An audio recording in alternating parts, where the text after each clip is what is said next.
Hello everyone, welcome to easy semester YouTube channel.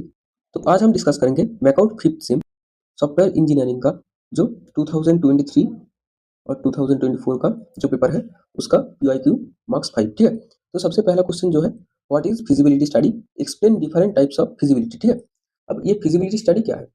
तो feasibility study is a study to evaluate feasibility of proposed project और system.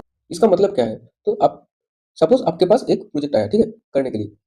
अब इस project आपके लिए feasible है कि नहीं इसके बारे में स्टडी करना, मतलब यहाँ पे जो टेक्नोलॉजी यूज होगा वो आप यूज कर सकते हैं कि नहीं, जो बेनिफिट्स होगा मतलब जितना आपको कॉस्ट लगेगा और प्रॉफिट होगा वो आपके लिए फिजिबल है कि नहीं, ये आपको स्टडी करना पड़ेगा। ठीक है, तो ये होता है feasibility study.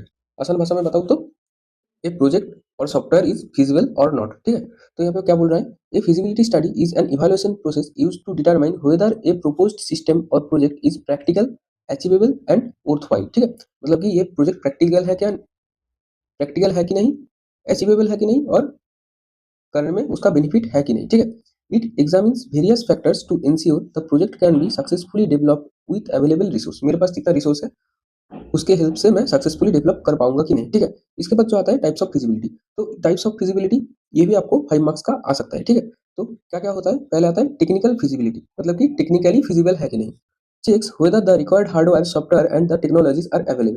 Ensures the team has the technical skills to develop the system। मतलब कि जो मैं टीम को प्रोजेक्ट दूंगा वो टेक्निकली स्किल्ड है कि नहीं। ठीक है, फिर जो आता है इकोनॉमिक फिजिबिलिटी, मतलब कि यहाँ पे चेक करता है कि जो प्रोजेक्ट है मेरा वो इकोनॉमिकली फिजिबल है कि नहीं। ठीक है, also called cost benefit analysis. ठीक है, it evaluates whether the project is financially viable और the benefits justify the cost. मतलब मैं जितना कॉस्ट लगेगा मेरा प्रोजेक्ट बनाने में उतना मेरे को प्रॉफिट होगा कि नहीं ये चेक करता है। ठीक है, फिर जो आता है ऑपरेशनल फिजिबिलिटी। ठीक है, यहाँ पे क्या होता है, examines whether the system will work in the users environment. ठीक है, तो आपने एक ऐप बनाया जो आईओएस पे रन नहीं करता, ठीक है, तो फिर क्या है वो फिजिबल नहीं है। ठीक है, तो ये होता है operational feasibility. Checks user acceptance and ease of using the system. ठीक है, फिर जो 4 नंबर पे आता है schedule feasibility, evaluates whether the project can be completed within the given time frame. मतलब कि आपको प्रोजेक्ट करने के लिए एक डेडलाइन दिया, लेकिन आप देख रहे हैं कि मैं उस डेडलाइन में कंप्लीट नहीं कर पाऊंगा, तो ये क्या होता है, ये शेड्यूल फिजिबिलिटी होता है। ठीक है,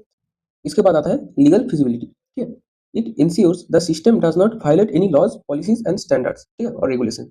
मतलब क्या है कि मैंने एक बेटिंग ऐप बनाने के लिए बोल दिया जहाँ पे फ्रॉड होता है। ठीक है, तो लीगल फिजिबिलिटी भी मेरे को चेक करना पड़ता है। ठीक है, इसके बाद जो क्वेश्चन है, what is data dictionary and why is it used, give an example. ठीक है, तो डेटा डिक्शनरी क्या है?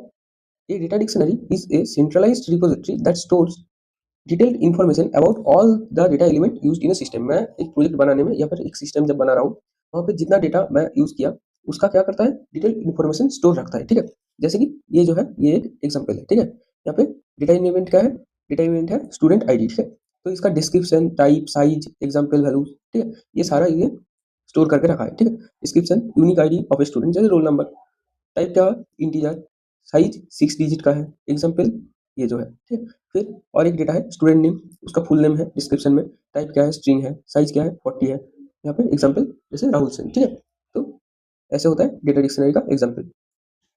अब ये क्यों यूज होता है? ठीक है, it ensures consistency in data uses. इसका मतलब क्या है, all developers use the same definition and it prevents confusion. ठीक है, इसके बाद आता है avoid confusion by giving standard definition. मतलब कि हर डेटा का एक स्टैंडर्ड डेफिनेशन है, इसके वजह से कोई कंफ्यूजन नहीं होता। ठीक है, helps designers understand the data flow and structure. It is useful for database designing, DFD creation and documentation. It supports system maintenance and updates. तो इसलिए डेटा डिक्शनरी हमारा जरूरी है। ठीक है, अब पिछले वीडियो में भी डेटा डिक्शनरी क्वेश्चन था तो वहां पे मैंने इसका कंपोनेंट्स भी डिस्कस किया था। तो कंपोनेंट्स क्या होता है, यहाँ पे डेटा नेम रहता है, ठीक है, डेटा टाइप रहता है, डेटा साइज रहता है, फॉर्मेट एंड रेंज रहता है, अलाउड वैल्यूज रहता है, सोर्स एंड डेस्टिनेशन रहता है, and relationship with other data elements. ये सारे जो कंपोनेंट्स है ये डेटा डिक्शनरी में रहता है। ठीक है, आई होप डेटा डिक्शनरी क्या है और इसका एग्जांपल आपको समझ में आया होगा। ठीक है, उसके बाद जो है system documentation, what is system documentation and classify it's type.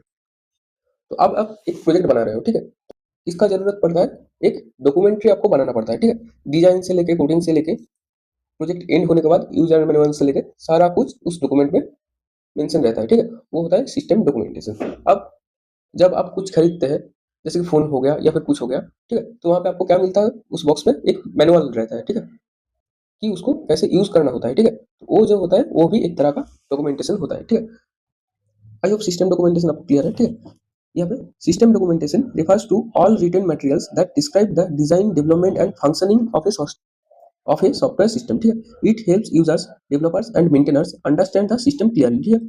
ये यूजर के लिए भी, डेवलपर्स के लिए भी और जो मेंटेन करता है उसको, उसके लिए भी आसानी होता सिस्टम को समझने में, ठीक है। इसके बाद जो आता है टाइप्स ऑफ सिस्टम डॉक्यूमेंटेशन, तो मेनली दो टाइप का होता है, इंटरनल डॉक्यूमेंटेशन और एक्सटर्नल डॉक्यूमेंटेशन, ठीक है। अब एक्सटर्नल डॉक्यूमेंटेशन का भी टाइप्स होता है, ठीक है। तो इंटरनल डॉक्यूमेंटेशन क्या है, embedded with in the code, includes comments, variable names, module headers, helps programmer understand the logic, ठीक है। ये क्या होता है, ये जो कोडिंग पार्ट होता है वो कहलाता है इंटरनल डॉक्यूमेंटेशन, ठीक है। जब हम डेवलप करते हैं उसको, वो होता है इंटरनल डॉक्यूमेंटेशन। अब एक्सटर्नल डॉक्यूमेंटेशन क्या है, documents prepared outside the code, code को छोड़ के हम जो बाकी जो डॉक्यूमेंटेशन बनाते हैं वो आता है एक्सटर्नल डॉक्यूमेंटेशन में, ठीक है। यहाँ पे क्या होता है, यूजर डॉक्यूमेंट्स, यूजर डॉक्यूमेंट्स मतलब मैनुअल्स फॉर एंड यूजर, जो यूज करेंगे उस सॉफ्टवेयर या फिर प्रोजेक्ट को, उसके लिए मैनुअल्स होता है, ठीक है। जहाँ पे explain how to use the system, मतलब कि सिस्टम को कैसे यूज करेंगे उसका मैनुअल रहता है, ठीक है। फिर जो आता है सिस्टम डॉक्यूमेंटेशन, यहाँ पे क्या होता है, इंक्लूड्स डिजाइन डॉक्यूमेंटेशन, डीएफडीज या डायग्राम्स, आर्किटेक्चर डायग्राम्स, तो ये मेनली होता है जो डिजाइन पार्ट होता है उसके ऊपर जो डॉक्यूमेंटेशन बनता है उसको सिस्टम डॉक्यूमेंटेशन बोलते हैं, ठीक है। Use by system developers and maintainers. इसके बाद जो आता है ऑपरेशनल डॉक्यूमेंटेशन, ठीक है। ये क्या होता है, ये सिस्टम ऑपरेटर्स जो होते हैं वो इसको यूज करते हैं, ठीक है। यहाँ पे आपको backup procedures, recovery, server configuration and scheduling ये सब मिल जाता है ऑपरेशन डॉक्यूमेंटेशन में, ठीक है। I hope types of documentation आपको समझ में आया होगा, ठीक है। इसके बाद जो आता है what is function point, explain ILF and ELF, ठीक है। ये क्वेश्चन है, इसका आने के चांस बहुत लो है, लेकिन क्वेश्चन में था इसलिए मैंने आंसर भी लिख दिया, ठीक है। तो फंक्शन पॉइंट क्या होता है, जैसे परसेंटेज होता है, मैं किसी स्टूडेंट का मार्क्स या फिर ग्रेड परसेंटेज में मेजर करते हैं, वैसे ही फंक्शन पॉइंट क्या होता है, एक मेजरमेंट टेक्निक होता है, ठीक है। Function point is a software size measurement technique used to estimate the functionality provided to the user. मैं जो फंक्शनैलिटी प्रोवाइड कर रहा हूँ यूजर को, उसका एक मेजरमेंट क्या है, फंक्शन पॉइंट, इसको एफपीवी कहा जाता है, ठीक है। It counts the number of inputs, outputs, files, queries and interfaces to measure system complexity and development efforts. तो ये क्या करता है, जितना इनपुट्स हो गया या फिर आउटपुट्स हो गया या फिर जितना मैंने फाइल्स इस पे इंटीग्रेट किया हूँ, ठीक है, तो उसको काउंट करके सिस्टम का कॉम्प्लेक्सिटी मेजर करता है, ठीक है। ये हो गया फंक्शन पॉइंट। अब आईएलएफ क्या है, इंटरनल लॉजिक फाइल्स, मतलब कि ये logical data group maintain with in the system boundary, system can create, update, delete the data. तो ये क्या होता है, ये मेनली सिस्टम का अंदर जो फाइल्स होता है उसको आईएलएफ बोलता है, ठीक है। जैसे एग्जांपल स्टूडेंट टेबल इन ए कॉलेज मैनेजमेंट सिस्टम, इसके पास क्या होता है, उसका एक मैनेजमेंट सिस्टम होता है जहाँ पे स्टूडेंट टेबल रहता है, ठीक है। और ये जो आईएलएफ है ये कॉन्फिडेंशियल है, ये बाहर लीक नहीं होता। अब आता है ईआईएफ, ठीक है। ईआईएफ का मतलब है एक्सटर्नल इंटरफेस फाइल, मेरा जो कॉलेज मैनेजमेंट सिस्टम है, ठीक है, वो बाहर के लोगों को कितना डेटा दिखाती है, ठीक है, वो होता है ईआईएफ, ठीक है। ये logical data group used by the system but maintain by और अनदर सिस्टम, ठीक है। Read only for current system, जो करंट सिस्टम होगा उसके लिए रीड ओनली है, ठीक है, और इसको चेंज नहीं कर सकता। जैसे कि a bank's ATM system read customer data from the bank server's database, bank का जो सर्वर होता है उसके डेटाबेस से कस्टमर का डेटा रीड करता है, ठीक है। ये हो गया ईआईएफ। इसके बाद जो आता है वो होता है coupling and cohesion, explain types of cohesion, ठीक है। ये मैंने पिछले वीडियो में भी एक्सप्लेन किया हूँ, फिर भी आसान भाषा में समझा देता हूँ। तो मैं जब एक सॉफ्टवेयर बिल्ड करता हूँ, ठीक है, एक बड़ा सा प्रोजेक्ट मेरे पास आया है, ठीक है, तो मैं पहले क्या करता हूँ, मैं इसको छोटे छोटे मॉड्यूल्स में डिवाइड करता हूँ, ठीक है। अब मैं क्या करता हूँ, मेरा एक टीम है, मैं इस मॉड्यूल को दे दूंगा उसको काम करने के लिए, ठीक है, कि आप इस मॉड्यूल में काम करिए, या आप इस मॉड्यूल में काम करिए, या आप इस मॉड्यूल में काम करेंगे, ऐसे करके तोड़ दिया मॉड्यूल, ठीक है। अब एक मॉड्यूल में भी आपका क्या होता है, एक मॉड्यूल में भी आपका बहुत सारा फंक्शंस रहता है, ठीक है। यहाँ पे एक मॉड्यूल आपको एक टास्क के लिए दिया गया है, वहाँ पे क्या करेंगे आप, बहुत सारा फंक्शन या फिर उस मॉड्यूल को करने के लिए जितना सारा कोड वगैरह लिखना पड़ेगा आप लिखेंगे, ठीक है। वहाँ पे बहुत सारा फंक्शंस रहता है, ठीक है। तो क्वेश्चन क्या है, यहाँ पे जितना सारा फंक्शंस है, ठीक है, उसमें जो डिपेंडेंसी है वो होता है कोहेजन। और कपलिंग क्या होता है, ये जो मैंने मॉड्यूल्स में तोड़ा इसको, ये एक मॉड्यूल से और एक मॉड्यूल, इसका जो डिपेंडेंसी है ये होता है कपलिंग, ठीक है।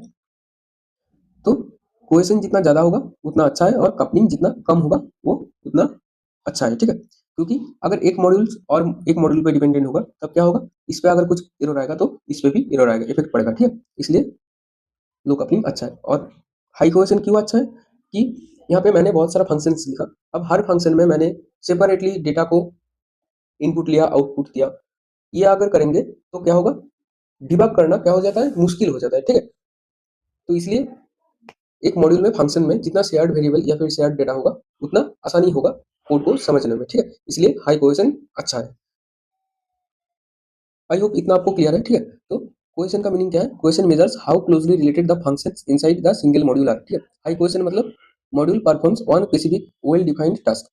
इसका बेनिफिट्स ये है, ठीक है। अब कपलिंग क्या है? कपलिंग का मतलब है coupling measures dependency between modules. Modules में कितना डिपेंडेंसी है। लो कपलिंग मतलब modules work independently with minimal interaction, ठीक है। मॉड्यूल के बीच में मिनिमल इंटरेक्शन है, तो ये इसका बेनिफिट्स है। अब combine effect, high cohesion ensures each module is strong internally and low coupling ensures modules are weakly connected externally, ठीक है। Together they lead to clean architecture, better quality and long lasting software, ठीक है। इसलिए high cohesion and low coupling को एक good software design features भी बोला जाता है, ठीक है। अब आता है टाइप्स ऑफ कोहेजन, ठीक है। ये इतना टाइप्स आपको अगर याद नहीं रहेगा तब भी ठीक है, जितना आपको याद रहता है उतना ही आप एग्जाम में लिखना, ठीक है। तो पहले जो आता है फंक्शनल कोहेजन, ठीक है। All elements work together to perform one single function.